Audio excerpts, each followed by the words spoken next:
মই আহিলোঁ হোজাইলৈ, লগত আছে ছাৰ আৰু এজন বন্ধু। আৰু এই বিয়াখনলৈ আহিছোঁ কাৰণ আমি একেলগে এখন স্কুলতে প্ৰাইভেট স্কুলত যিহেতু কাম কৰিছিলোঁ আৰু সহকৰ্মী এগৰাকী আজি ৰিচিপশ্যন পাৰ্টি আছে, যিহেতু তাইক হোজাইত বিয়া দিয়া হৈছে। আৰু এইটো আপোনালোকে গম পাইছে, ননী গোপাল গেষ্ট হাউচতে ৰিচিপশ্যন পাৰ্টিটো দিয়া হৈছিলে। প্ৰথমবাৰ বাবে আহিছোঁ। আহিয়েই দেখিলোঁ বিভিন্ন ধৰণৰ বস্তু দেখিলোঁ আৰু এই মানুহজন মোৰ কাৰণে এটা বিশেষ স্মৃতি হৈ ৰ'ব।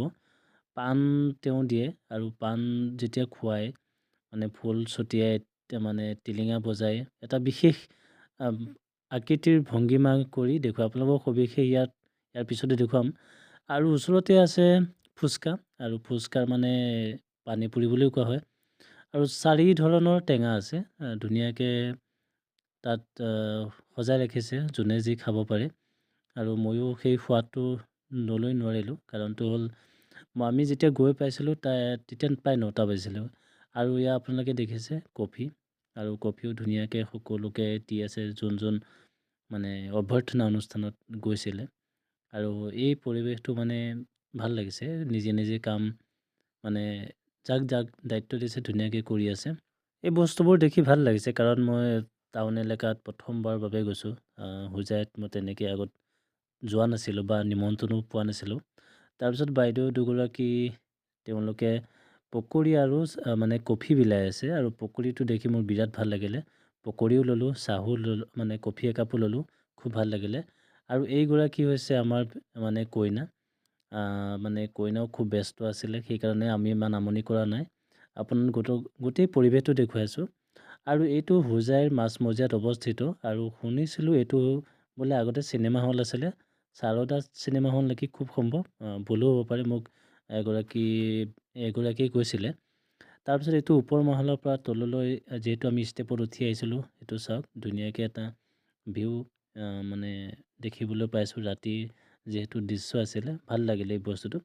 তাৰপিছত বিভূতিভূষণ বিবাহ ভৱন তাৰ সন্মুখতে আছিলে, আৰু ইয়াতো আন এখন বিয়া হৈ আছিলে। আৰু বিয়াখনৰ ভাবিলোঁ মই সোমাই যাওঁ, আৰু মোৰ লগত ছাৰো বা বন্ধুজনো আছে। আৰু গৈ পেলাই দেখিলোঁ এখন হৈছে অসমীয়া সমাজৰ বিয়া, একদম ঢোল চোল লৈ ধুনীয়াকৈ অসমীয়া ভাইবছ এটা আছে বাৰু।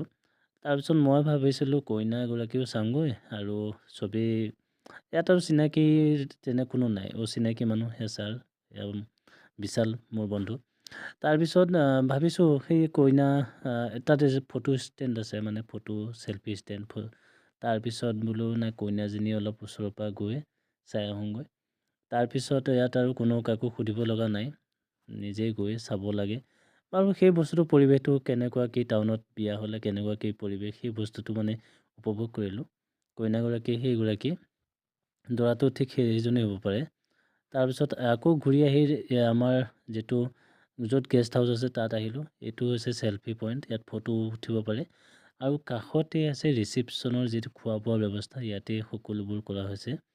একদম সন্মুখতে গৈ যোনে যেনেকৈ খাব পাৰে, আৰু ধুনীয়াকৈ খোৱা বোৱা। প্ৰায় 10টা 11টা বাজি গ'ল, এতিয়ালৈকে আমি খোৱা নাই। ওপৰৰ আমি যে কইনাক দেখুৱাইছিলোঁ, ওপৰৰ ষ্টেপটোত উঠি পেলাই ওপৰত ষ্টেপটোতহে কইনা আছে।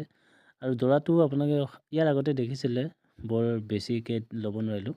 আৰু মই যে কৈছিলোঁ ব্যক্তিজনক মোৰ বিশেষ ভাল লাগিছে বুলি, ইয়াত তেওঁ ধুনীয়াকৈ পাণ যিহেতু বনাইছে, আৰু তেওঁৰ লগত কথাও পাতিছিলোঁ, কথাও খুব ধুনীয়াকৈ কয়। এইটো ষ্টাইলটো চাব, যিটো পাণখন যেতিয়া খুৱাই দিব, টিলিঙা বজাব, পাণখন দিয়াৰ আগত মুখৰ পৰা লৈ আনিব, আৰু তেওঁ কি কৰিব, এতিয়া ফুল ছটিয়াব, আৰু এতিয়াহে পাণ মুখত সোমোৱাই দিব।